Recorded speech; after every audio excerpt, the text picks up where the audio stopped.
नमस्कार, स्वागत है आप सभी का न्यूज 18 राजस्थान पर। वक्त हो चला है न्यूज 18 प्राइम का। मैं हूं आपके साथ हेमंत कुमार। नमस्कार, आपके साथ मैं पल्लवी रविंद्र सिंह।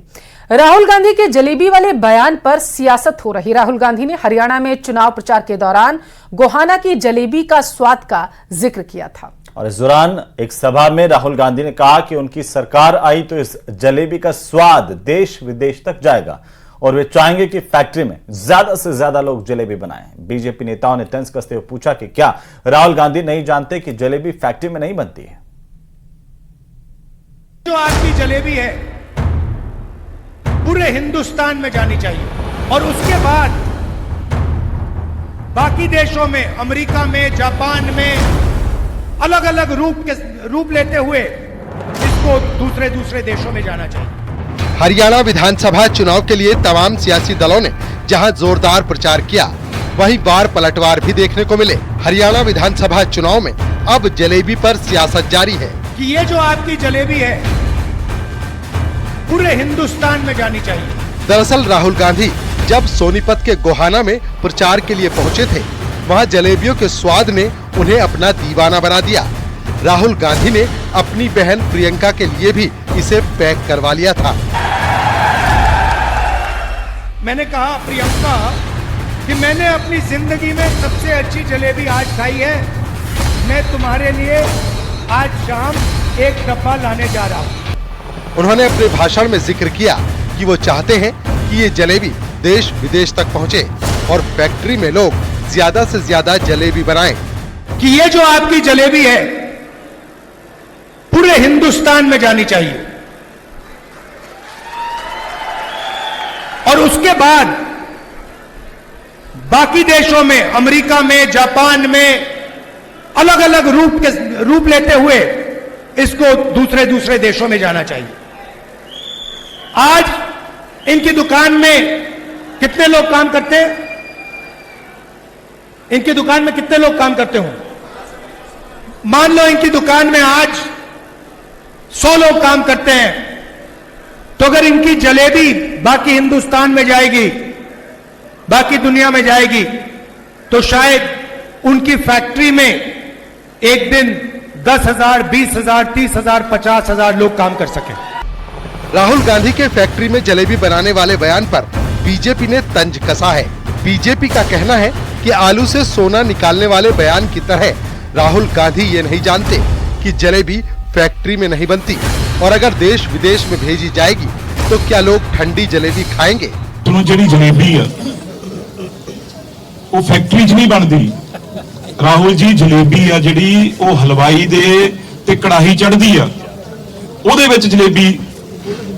ये केड़ी जलेबी है जिथे फैक्ट्री बनती है? वो कहंदे जी मैं ये जलेबी अमेरिका च भेजनी है, मैं कनेडा च भेजनी है। वो सारे कुछ ही जानता है पर फैक्ट्री नहीं होंगी। आलू की फैक्ट्री के बाद अब राहुल गांधी जी जलेबी की फैक्ट्रियों की बात कर रहे हैं। जिस प्रकार से आलू की फैक्ट्री से आलू डालने पर सोना निकलता है, वैसे अब जलेबी फैक्ट्री में बनती है। ये अद्भुत ज्ञान राहुल गांधी ने दिया है। वैसे राहुल गांधी के अद्भुत ज्ञान का कोई अंत ही नहीं है। सोशल मीडिया पर कांग्रेस के जलेबी वाले बयान के बाद बीजेपी और कांग्रेस समर्थकों में वार पलटवार जारी है। कांग्रेस समर्थकों ने सोशल मीडिया पर मार्केट का एक वीडियो पोस्ट कर लिखा है कि देख लीजिए, पहले से ही जलेबी देश विदेश में भेजी जाती है। कई बड़ी कंपनियां ये काम कर रही हैं। ऐसे में राहुल गांधी के बयान में क्या दिक्कत है? कुल मिलाकर हरियाणा की सियासत में सियासी जलेबी की मिठास किसके लिए मुफीद रहेगी, ये चुनाव परिणाम से पता चल जाएगा। न्यूज 18 के लिए ब्यूरो रिपोर्ट।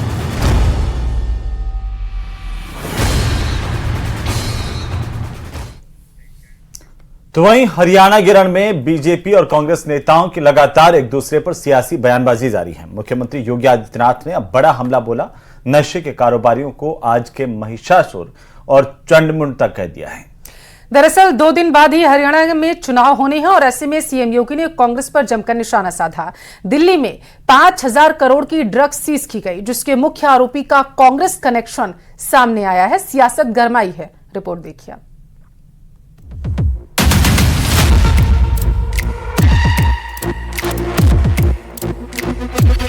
हरियाणा के कैथल और जिंद में सीएम योगी ने चुनावी हुंकार भरते हुए कांग्रेस पर बड़ा हमला बोला। सीएम योगी ने कहा, जब जब अत्याचार बढ़ेगा हरि आएंगे। हरियाणा का मतलब हरि का बार बार आना। देश को नशे में कांग्रेस झोंकना चाहती है। कांग्रेस को सनातन से नफरत है। समाज को बांटना कांग्रेस की पुरानी नीति है। नशे के कारोबारी आज के चंड मुंड और महिषासुर हैं।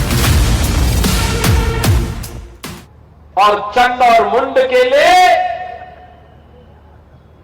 जगत जननी मां भगवती ही है जो नशे के कारोबार में लिप्त है। बहनों और भाइयों, ये नशे के जो कारोबारी है,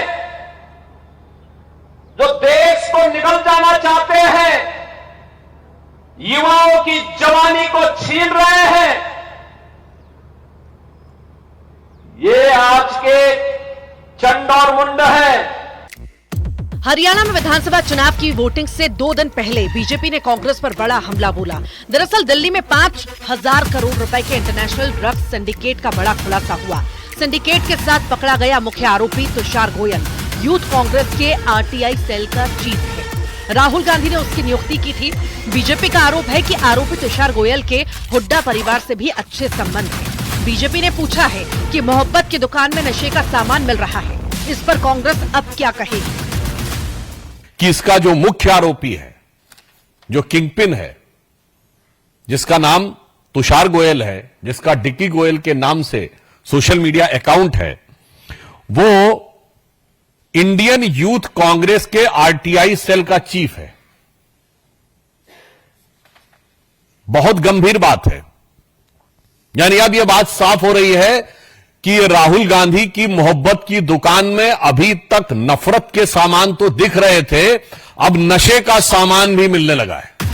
तो वहीं कांग्रेस ने भी बीजेपी पर पलटवार किया। कांग्रेस का कहना है कि अफवाह सब हरियाणा विधानसभा चुनाव की वजह से फैलाई जा रही है, जबकि तुषार गोयल को 2022 में ही पार्टी से निलंबित कर दिया गया था। जो लड़का पकड़ा गया वो किसी जमाने में यूथ कांग्रेस से संबंधित था और 2-1 साल पहले ही उसको निकाल दिया गया था।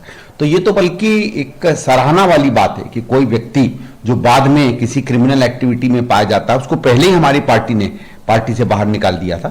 तो इसमें तो भारतीय जनता पार्टी को दूसरा रुख लेना चाहिए। और ये भारतीय जनता पार्टी कम से कम कहीं बलात्कार इसके लोग करते हैं, वहां कोई एक्टिविटी नहीं करती है।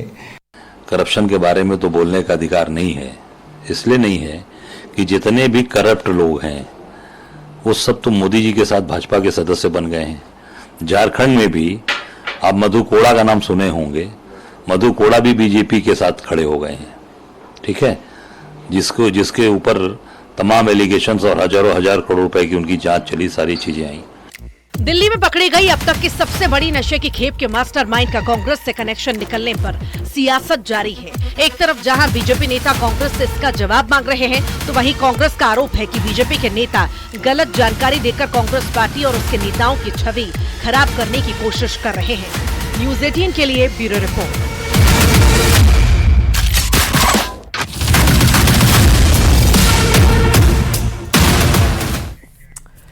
सीएम योगी नशे के जिन कारोबारियों का चंडमुंड बता रहे हैं, जिस तुषार गोयल का जिक्र कर बीजेपी कांग्रेस पर हमला बोला, वो दिल्ली में जब्त किए गए 5,000 करोड़ की ड्रग्स मामले का आरोपी है। और ये दिल्ली में जब्त की गई अब तक की सबसे बड़ी नशे की खेप है। और इसके तार माना जा रहा है कि दुबई से जुड़े हुए हैं, जिसका मास्टरमाइंड है तुषार गोयल नाम का एक शख्स, जो बताया जा रहा है कांग्रेस का नेता है। पुलिस ने आरोपियों के पास से पहले 15 किलो कोकीन बरामद की थी। बाद में इनकी निशानदेही पर महिपालपुर के गोदाम में छापेमारी की। बाकी की ड्रग्स को भी बरामद कर लिया गया, जब्त कर लिया गया है। रिपोर्ट देखिए।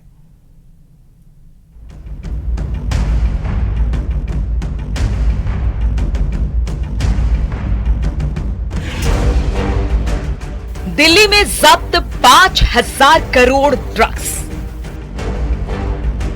दिल्ली में जब्त 5,000 करोड़ के ड्रग्स सिंडिकेट मामले में बड़ा पर्दाफाश हुआ है। दिल्ली पुलिस ने ड्रग्स की अब तक की सबसे बड़ी खेप पकड़ी है। गिरफ्तार आरोपियों में किंगपिन, मुख्य रिसीवर और डिस्ट्रीब्यूटर तुषार गोयल है, जो दिल्ली के वसंत विहार का रहने वाला है। उसके दिल्ली में 2 पब्लिकेशन हाउस है। तुषार ने 2003 में आईपी यूनिवर्सिटी से ग्रेजुएशन किया था। 2008 में शादी के बाद वो दुबई में एक ड्रग सिंडिकेट के संपर्क में आया। पुलिस ने उसके साथियों औरंगजेब और हिमांशु को भी पकड़ा है। हिमांशु पहले बाउंसर था, जबकि तुषार का ड्राइवर औरंगजेब सिद्दीकी उत्तर प्रदेश के देवरिया का रहने वाला है। चौथे आरोपी का नाम भरत जैन है। भरत जैन ही मुंबई से 15 किलो कोकीन दिल्ली लाया था। आरोपी तुषार गोयल का कांग्रेस कनेक्शन। ड्रग्स सिंडिकेट मामले का मास्टरमाइंड और मुख्य आरोपी तुषार गोयल की गिरफ्तारी के बाद बड़ा खुलासा हुआ। बताया जा रहा है कि तुषार गोयल 2022 में दिल्ली कांग्रेस का आरटीआई सेल का चेयरमैन रहा है। मुख्य आरोपी तुषार गोयल की तस्वीर भी कांग्रेस के कई वरिष्ठ नेताओं के साथ सामने आई। कार्टन और शर्ट में छिपाकर रखी थी ड्रग्स। पुलिस ने गिरफ्तार आरोपियों के पास से पहले 15 किलो कोकीन बरामद की थी। बाद में इनकी निशानदेही पर महिपालपुर के गोदाम में छापा मारकर बाकी की ड्रग्स जब्त कर ली। ये ड्रग्स 23 कार्टन और 8 यूएस पोलो शर्ट के कवर के अंदर छिपाकर रखी गई थी। ड्रग्स के इस रैकेट को मिडिल ईस्ट का हैंडलर ऑपरेट कर रहा था। दिल्ली में ये ड्रग्स अलग अलग शहरों से पहुंची थी। इस सिंडिकेट के जो अभी तक का मेन हेड जो आइडेंटिफाई हो रहा है, कंट्रोलर आइडेंटिफाई हो रहा है, वो कहीं मिडिल ईस्ट में है और ये कंसाइनमेंट डिफरेंट स्टेट्स में स्टोर थे और वहाँ से जब ये दिल्ली आए तो देवर अंडर स्कैनर। तो जब ये आए तो महिपालपुर एक्सटेंशन में जहाँ ये एक गोडाउन था जो कि तुषार गोयल की फैमिली गोडाउन है पब्लिकेशन का, वहाँ उसके 3rd फ्लोर से इन्होंने रिकवर किया। कोकीन की कीमत 5000 करोड़ से ज्यादा। पुलिस ने नशे की एक खेप दक्षिणी दिल्ली के महिपालपुर के गोदाम से जब्त की है।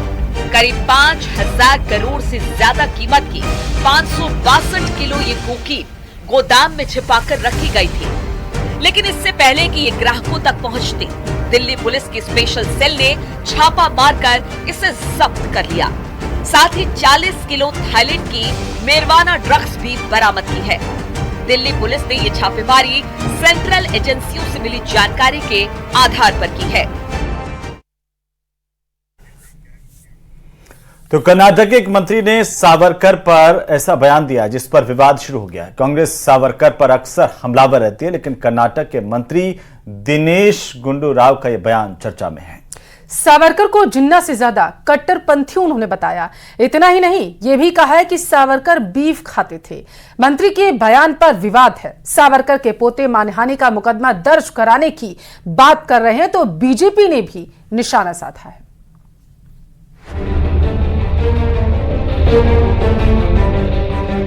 वीर सावरकर कांग्रेस के निशाने पर अक्सर रहते हैं। कांग्रेस के नेता आए दिन सावरकर पर बयान देते हैं। कर्नाटक के स्वास्थ्य मंत्री दिनेश गुंडू राव ने तो सावरकर को कट्टरपंथी बता दिया है। दिनेश गुंडू राव ने सावरकर और जिन्ना की तुलना करते हुए कहा, जिन्ना कट्टरपंथी नहीं था बल्कि सावरकर थे। उन्होंने वीर सावरकर को लेकर और भी विवादास्पद टिप्पणी की। कहा सावरकर एक ब्राह्मण थे, फिर भी मांसाहारी थे और बीफ खाते थे। कांग्रेस के मंत्री दिनेश गुंडू राव का ये बयान सुनिए। सावरकर ಮೇಲೆ ಗೆಲ್ತೀವಿ ಅಂತ ಹೇಳಿದ್ರೆ ಸಾಧ್ಯ ಇಲ್ಲ। ಅದು ಸಾವರ್ಕರ್ ಯಾಕೆ ಸಾವರ್ಕರ್ ಅವರು ಮಾಂಸ ತಿಂತಾ ಇದ್ರು, ಚಿತ್ಪಾವನ್ ಬ್ರಾಹ್ಮಣ, but he was a non-veg eater and he was not against cow slaughter. ಕೆಲವು ಜನ ಹೇಳ್ತಾರೆ ಅವರು ಬೀಫ್ ಕೂಡ ತಿಂತಾ ಇದ್ರು ಅಂತ, but definitely as a Brahmin he was eating meat and he was openly propagating eating meat. ಜಿನ್ನಾಗೆ ಒಂದು ಫಂಡಮೆಂಟಲಿಸ್ಟ್ ಇರಲಿಲ್ಲ, but Savarkar is a fundamentalist. Jinnah he wanted to get his political, ಪ್ರಧಾನಮಂತ್ರಿ ಆಗಬೇಕಾಗಿತ್ತು, ರಾಷ್ಟ್ರಪತಿ ಆಗಬೇಕು, ಅವನು ಸ್ವಂತ ರಾಷ್ಟ್ರ ಆಗಬೇಕಾಗಿತ್ತು. ಅದಕ್ಕೆ ಅವನು ಕಾಂಪ್ರಮೈಸ್ ಮಾಡ್ಕೊಂಡ ಅವನ ಫಿಲಾಸಫಿ ಮೇಲೆ, ಅವನ philosophy secular philosophy. Dinesh Gundu Rao के बयान पर विवाद खड़ा हो चुका है। सावरकर के पोते रंजीत सावरकर ने कहा कि सावरकर को घेरने की कांग्रेस की रणनीति है, खासकर जब चुनाव आ रहे हैं। उन्होंने कहा कि सावरकर के बीफ खाने और गौ हत्या का समर्थन करने वाला बयान गलत है। रंजीत सावरकर ने मानहानि का मामला दर्ज कराने की बात कही। देवेंद्र फडणवीस ने भी कांग्रेस पर हमला बोला। सावरकर ब्राह्मण है, गांधी ब्राह्मण नहीं है, तो कांग्रेस ने अपना जातिवादी चेहरा आज खुला कर दिया है। वो डिवाइड एंड रूल, ये ब्रिटिशों की पॉलिसी यहाँ चलाना चाहते हैं, ये हिंदुओं को जातियों में बांटना चाहते हैं। मुझे ऐसा लगता है कि इस प्रकार से सावरकर जी के ऊपर गलत बयानी करना, ये राहुल गांधी ने जो शुरू किया है उसी को आगे ले जाने का प्रयास ये लोग कर रहे हैं। धमकी देना चाहता हूं कि महाराष्ट्र के लोग सावरकर जी से बेपनाह मोहब्बत करते हैं और बार बार अगर यूं ही सावरकर जी का अपमान करते रहे तो एक दिन पूरी कांग्रेस पार्टी को महाराष्ट्र के लोग जमीन के अंदर गाड़ देंगे। सावरकर ने अपनी किताब में, हिंदुत्व की वाली किताब में ये लिखा था कि केवल हिंदू ही इस देश के प्रथम नागरिक हैं, बाकी सब नहीं हैं, और कई कई जगहों में कुछ संप्रदाय के लोगों के खिलाफ घृणा की बात कही थी। स्वाभाविक है कई बार इस तरीके का सांप्रदायिकवाद निकलेगा, इसमें नई बात क्या है। तो फिलहाल वक्त तो चला एक छोटे से ब्रेक का, जल्द लौटेंगे, आप बने रहिए हमारे साथ।